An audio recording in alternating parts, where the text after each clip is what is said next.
¿Qué tal, jóvenes y señoritas? Pues hemos llegado ya al final de nuestro semestre y con el mismo al final de nuestro recorrido por la historia de la filosofía. Quiero recordarles brevemente que en el primer parcial pudimos abordar a los filósofos de la antigüedad clásica, es decir, particularmente a los filósofos griegos, y además también pudimos mencionar la filosofía de la Edad Media y la filosofía del Renacimiento, si bien de manera breve.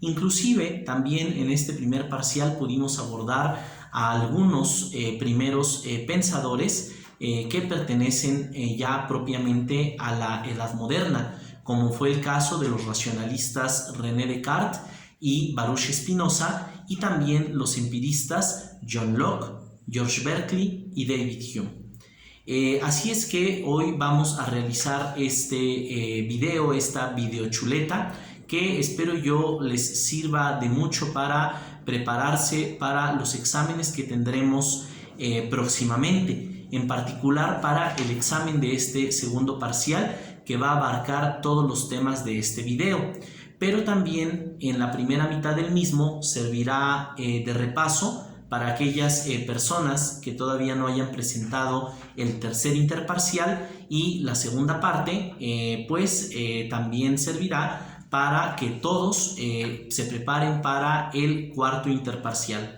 Recuerden que el cuarto interparcial constará de 10 preguntas abiertas, igual que ocurrió en el tercero, y en cambio el examen del segundo parcial, este examen que será nuestro último examen para concluir nuestro semestre, pues constará de 30 preguntas de opción múltiple. Así es que comencemos. Pues bien, este parcial lo iniciamos abordando un poco más en detalle el pensamiento de David Hume, y empezamos primero hablando acerca del tema de la ética en el pensamiento de Hume. Al respecto, para Hume, su preocupación fundamental era la de la motivación moral, encontrar cuál es la razón que nos lleva a actuar moralmente, o mejor dicho, cómo es que nosotros aprendemos a diferenciar lo bueno de lo malo.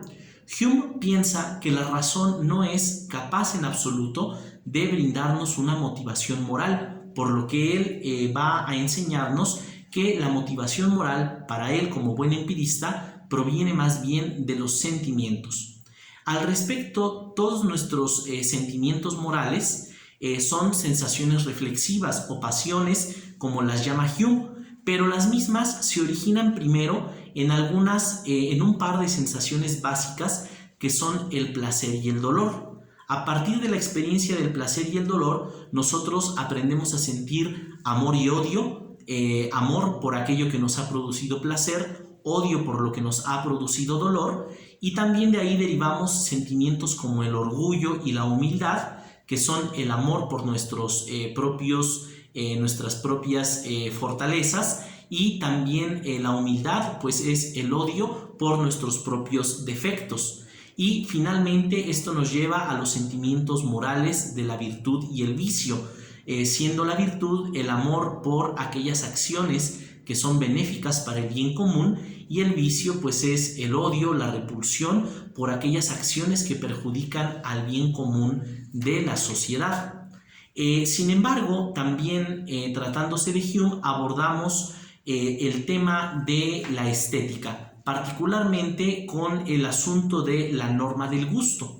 Aquí vamos a recordar que el gusto estético también para Hume está basado en nuestros sentimientos, por supuesto. Se trata de un sentimiento totalmente subjetivo que no es en absoluto nada intelectual, sino que es algo que nosotros sentimos íntima y personalmente en nuestro ser. Sin embargo, esto no quiere decir que el gusto no sea educable, y esta es la característica más importante de nuestro gusto estético para Hume, que el mismo es educable.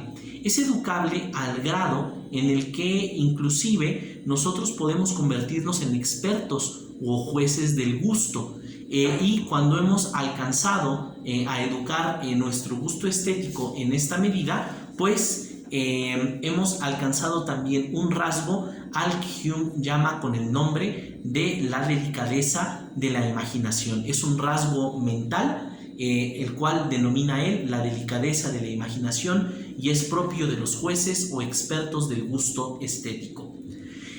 A continuación hablamos también de Emmanuel Kant, y con Emmanuel Kant pues vimos varios temas. Empezamos primero con el tema del conocimiento, en el cual abordamos las intuiciones puras que para Kant son el tiempo y el espacio. Kant llevó a cabo en la filosofía un movimiento conocido como la Revolución Copernicana, que consistió en cambiar nuestro punto de vista en lo que respecta a la relación de conocimiento entre el sujeto y el objeto. Y él definió que algunas características de nuestra experiencia no están en los objetos, como solía pensarse en la antigüedad o antes de la filosofía de Kant. Entonces, ciertas características de nuestra experiencia, como el tiempo y el espacio, Kant los llama intuiciones puras de la sensibilidad y pertenecen a nosotros como sujetos. Son las condiciones de que nosotros podamos tener experiencias como las que tenemos. Y a partir de ello pudimos distinguir entre el fenómeno, que es la realidad para sí, como se aparece, como se presenta en nuestra experiencia, y el noúmeno, que es la realidad en sí, tal como es en sí misma, pero que nosotros no podemos experimentar. Además, con Kant también aprendimos la distinción entre juicios analíticos y juicios sintéticos. Los juicios analíticos son a priori, independientes de la experiencia y contienen en su predicado lo mismo que ya está contenido en el sujeto, no añaden nueva información. En cambio, los juicios sintéticos son a posteriori, es decir, son independientes de la experiencia y quiere decir que sí añaden información porque el predicado y el sujeto no están identificados. Pasando al tema de la moral con Kant, pues vimos varias definiciones. Definimos primero a la buena voluntad como lo único que es bueno sin restricciones. Vimos también el término de el imperativo hipotético, que se resume en la máxima de que el que quiere los fines quiere los medios. Es una máxima racional para la acción. Pero también vimos el imperativo categórico, que es una máxima racional para la acción propiamente moral. Y la misma tiene dos formulaciones. La primera de ellas que abordamos en nuestra clase fue aquella en la que Kant nos aconseja actuar de tal manera que nuestra acción pueda valer como una ley universal. Para que una acción sea moralmente buena, debo ser capaz de imaginar un mundo que funcione de manera racional y perfecta si mi acción fuera una ley universal para todos los demás.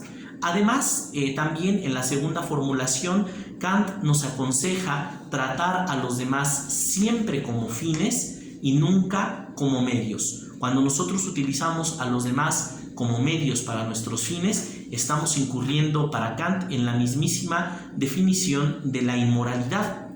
En lo que respecta a la estética, al arte, Kant nos habló acerca del sentimiento de lo sublime, que es aquella experiencia a la que nosotros llegamos cuando, al enfrentarnos a la naturaleza en toda su magnificencia, despierta en nosotros la idea de lo infinito. Esta idea que no podemos concebir racionalmente se puede concebir por medio de esta experiencia que es el sentimiento de lo sublime. Además, también hablamos de cuáles son las facultades de la razón humana que sirven para formular nuestros juicios de gusto, y establecimos que por medio de la sensibilidad y la imaginación realizamos el juicio de gusto, dejando por fuera, dejando marginado al entendimiento. El entendimiento que realiza cálculos metódicos y ordenados, pues se queda marginado del juicio de gusto y solo participa la sensibilidad y la imaginación, que es libre y espontánea. También mencionamos 4 características de este juicio de gusto. La primera de ellas es que el juicio de gusto es desinteresado. La segunda, que se trata de un juicio que se realiza sin conceptos. La tercera, el juicio de gusto nos provee de una complacencia necesaria. y finalmente también trata de una conformidad entre el fin y el objeto. Para concluir la primera parte de este segundo parcial, que fue de lo que trató el tercer examen interparcial, vimos también el contractualismo en la teoría moral con el pensamiento de Hobbes y de Rousseau. Mencionamos también a Nicolás Maquiavelo y a Tomás Moro, pero vamos a concentrarnos principalmente en Hobbes y en Rousseau, que tienen ideas opuestas del ser humano y de las razones que lo llevan a vivir en sociedad. Por una parte, Hobbes opone el estado de naturaleza al estado soberano.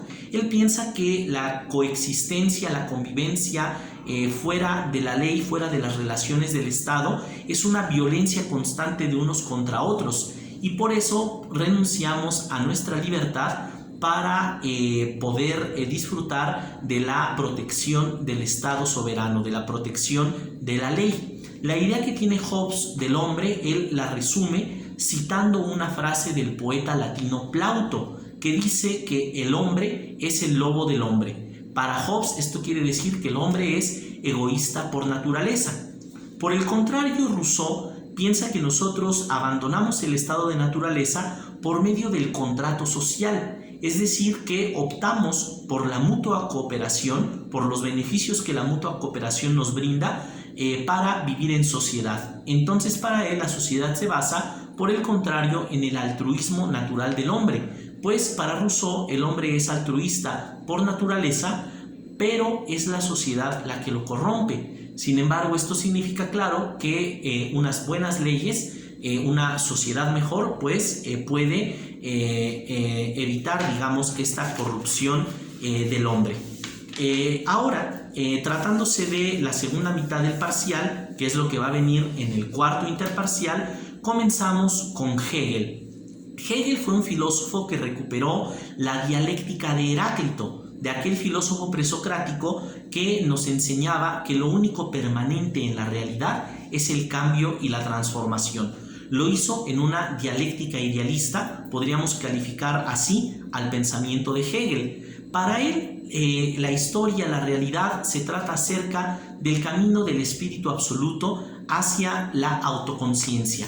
El espíritu absoluto es una realidad previa a la naturaleza que se dirige o busca conocerse a sí mismo y llegar a la autoconciencia. Así pasa por algunas etapas, empezando por la sensibilidad, donde el espíritu se percata de que algo sucede a su alrededor, hay algo sucediendo en la realidad. Sigue, en segundo término, la percepción, donde el espíritu se da cuenta del mundo en su entorno y se percata de que ahí hay algo.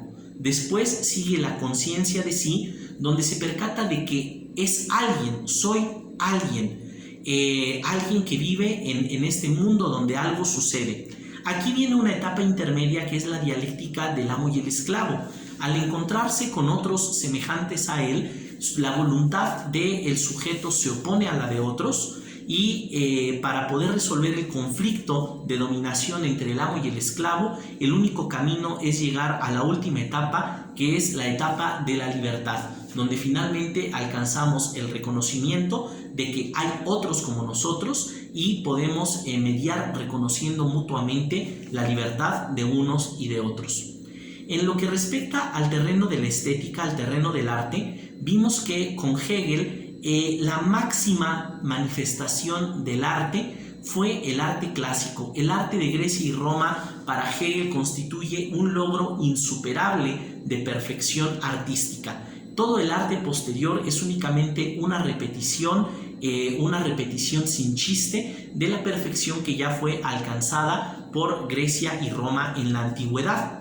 Esto se debe a que para Hegel el arte es la manifestación sensible de la idea absoluta, es decir, aquella manifestación que depende de la materia para existir, y por lo tanto el arte es inferior a la religión y a la filosofía, que son manifestaciones inteligibles de la idea absoluta y por lo tanto superiores, porque en ellas la idea absoluta se hace presente de forma manifiesta, primero de forma subjetiva en la religión y finalmente de forma objetiva por medio de la filosofía, por lo que el arte queda relegado en un segundo plano para Hegel. Por otra parte, Karl Marx también retomó la dialéctica de Hegel, pero de una forma materialista. Para él, recordemos que la historia de todas las sociedades es la historia de la lucha de clases. Es decir, que a partir de la forma como la sociedad se organiza para satisfacer las sociedades humanas, es que nosotros vamos conociendo el progreso histórico.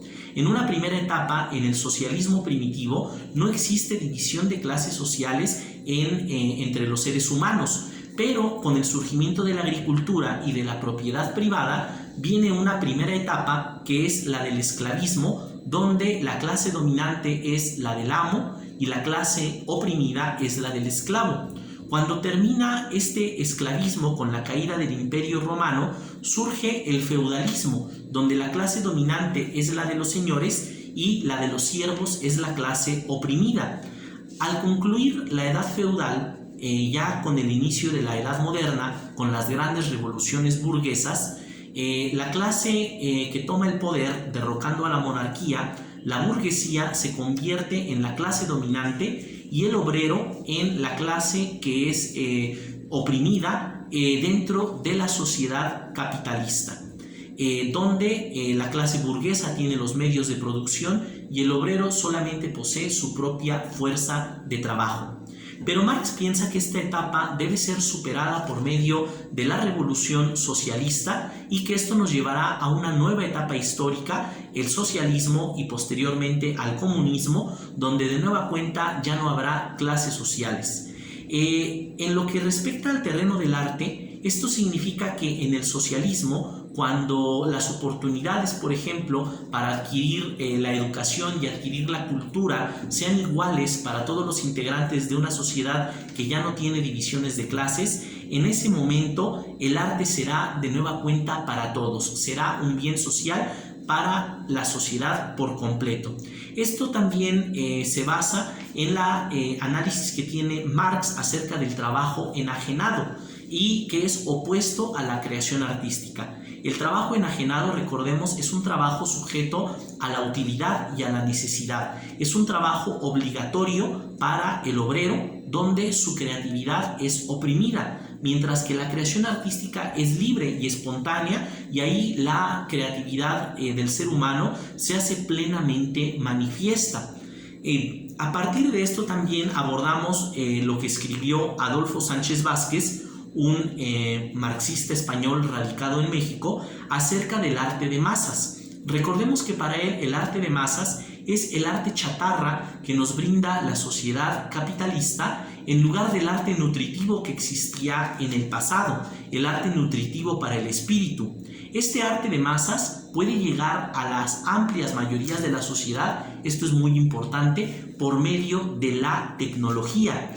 Pero al estar sujeto a la ley de la ganancia queda reducido únicamente al espectáculo y por lo tanto no nos brinda la misma calidad que nos brindaba el arte verdadero. En el terreno de la moral, con Marx vimos un concepto negativo de la moral porque él, a partir del término de la ideología, nos ayudó a definir que la moral de cada época es únicamente la moral de la clase dominante. Con otro concepto negativo de la ética vimos también a Friedrich Nietzsche, que tiene una filosofía nihilista, donde cree que no existe un sentido objetivo, un sentido real para nuestra existencia. Esto nos lleva al conflicto de alcanzar la estatura de ser el superhombre. El hombre que acepta los mandatos morales y tradicionales de su sociedad, para Nietzsche es como el camello que lleva a cuestas la tradición, pero debe después convertirse en el león y finalmente volver a ser niño para convertirse en el superhombre autónomo que se dicta a sí mismo sus propios valores. Esto resuelve para Nietzsche la decadencia que vino cuando el pensamiento apolíneo fue, el que oprimió el pensamiento dionisiaco que representaba los valores auténticos del ser humano. Y Nietzsche nos va a dejar, con lo que respecta a la moral, pues la enseñanza de que la moral para él, desde su postura nihilista, es el grillete que los débiles imponen a los fuertes. Los débiles han corrompido a la sociedad con estos valores apolíneos porque temen a los fuertes que pueden desarrollarse plenamente como el superhombre. Después de esto vimos también el pensamiento existencialista y ahí aprendimos acerca del sentimiento de la angustia, que es algo parecido al miedo, pero al mismo tiempo diferente, porque mientras que el miedo tiene un objeto definido, la angustia es indefinida. Este concepto lo vimos cuando abordamos a Søren Kierkegaard, el filósofo danés que piensa que nuestro desarrollo como seres humanos reales y existentes pasa por 3 etapas. La etapa estética, en la que nosotros somos seductores, después la etapa ética, en la que nos convertimos en moralistas, y finalmente el estadio religioso, en el que volvimos a ser inocentes. Otro filósofo existencialista fue el alemán Martin Heidegger, que definió al ser humano como el ser ahí, el ser obligado, arrojado al mundo, obligado a existir en el mundo. Este ser ahí, el ser humano, debe oponerse a las habladurías, a las creencias generales, para poder asumir el ser sí mismo, su verdadero ser, y asumir que se trata, que su existencia es la de un ser para la muerte, la de un ser que existe para morir y que por lo tanto debe vivir en consecuencia y valorar, sobre todo el destino que la guarda en el futuro. En cambio, Jean-Paul Sartre nos habló acerca de la libertad y la responsabilidad. La condición del ser humano es ser libre y por lo tanto ser responsable de sus acciones. Para él, el mundo, que también representa el pasado, es el ser en sí, un ser que tiene ya toda su existencia puesta desde un inicio, mientras que el ser humano es un ser para sí, el ser que se determina a sí mismo por medio de la libertad y la responsabilidad. Finalmente llegamos al positivismo y al posmodernismo. Ludwig Wittgenstein fue el más importante representante del positivismo lógico, que lo llevó también a la filosofía analítica. En un principio, Wittgenstein estudiaba el lenguaje científico como el único lenguaje pleno de sentido y afirmó que los límites de mi lenguaje son los límites de mi mundo. Y en una etapa posterior, con la filosofía analítica, abordó el tema de los juegos del lenguaje, que son las características comunes a los distintos lenguajes que nosotros utilizamos en distintas situaciones de nuestra vida. Michel Foucault, el filósofo francés, es un representante entre varios del posmodernismo, que es una filosofía que se opone a la ilustración, negando sobre todo la idea del progreso y negando también la existencia de la verdad.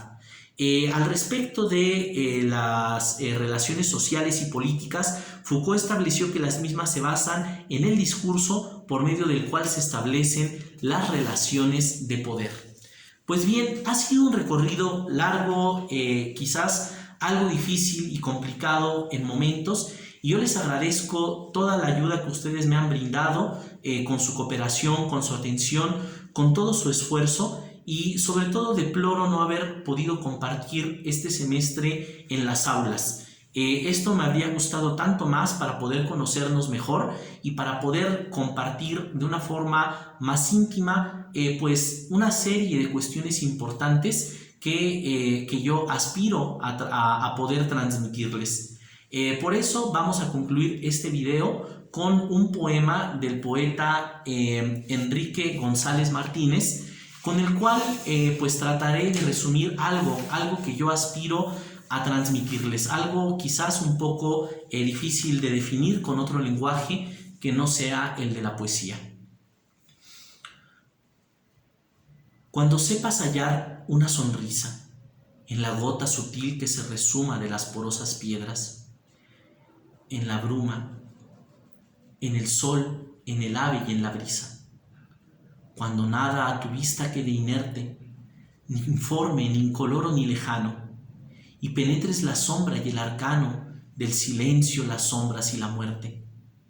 Cuando tiendas tu vista a los diversos rumbos del cosmos, y tu esfuerzo propio sea como potente microscopio que va hallando invisibles universos, entonces, en la llama de la hoguera de un amor infinito y sobrehumano, como el santo de Asís, Dirás hermano al ave, al celaje y a la fiera. Sentirás en la inmensa muchedumbre de seres y de cosas tu ser mismo. Serás todo pavor con el abismo y serás todo orgullo con la cumbre. Sacudirá tu amor el polvo infecto que macula el blancor de la azucena. Bendecirás las márgenes de arena y adorarás el vuelo del insecto. Besarás el garfio del espino y el sedeño ropaje de las dalias, y quitarás piadoso tus sandalias por no herir a las piedras del camino.